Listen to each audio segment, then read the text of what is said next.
A 14-year-old boy born in San Diego was arrested in Mexico this week. Authorities claim he killed at least 4 people on behalf of drug traffickers in central Mexico. Other members of his family have also been arrested, including the boy's mother, who is living in San Diego. KPBS border reporter Amy Isackson is here to explain the details. Amy, what led to the arrest of this 14-year-old? So there were some teenagers who uploaded a video of themselves with guns, supposedly a body, and talking about a 12-year-old killer. That tipped off authorities, and authorities went to look for this boy El Ponchis, and they found him at the airport with a ticket to Tijuana in his hand and plans supposedly to cross to San Diego to see his mom. And so what do the authorities say that he actually did?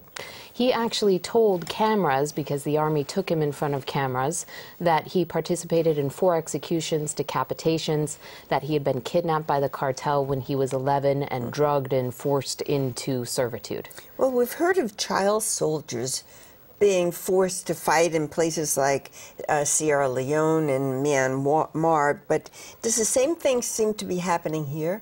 I would say that to the extent that children are vulnerable, yes. To the extent that there's a breakdown in society, yes. But instead of child soldier in the case of Mexico, I would think more of kind of neighborhood gangbanger, kids that hang around on the street corners, get tied up and being lookouts or delivering drugs. And it's more along those lines. And I think it's worth pointing out that this Ponchis case is getting so much press because it is so extraordinary.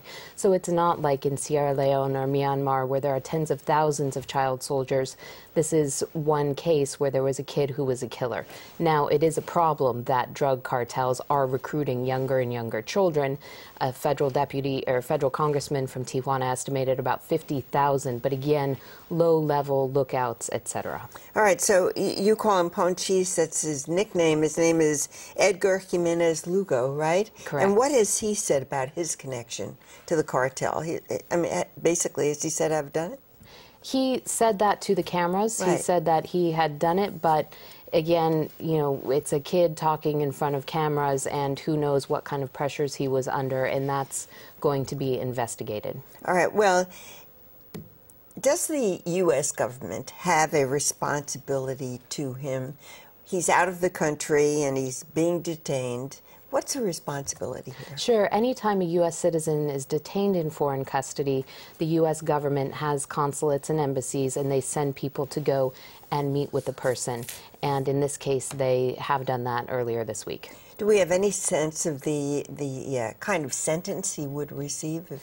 As a juvenile in Mexico, the sentence is not too much. They can hold him until he's 18 years old, and then he will be set free. And this has revived a discussion about juvenile justice in Mexico to reform it so that children can be tried as adults. Okay. Thank you very much, Amy Isackson. Thank you.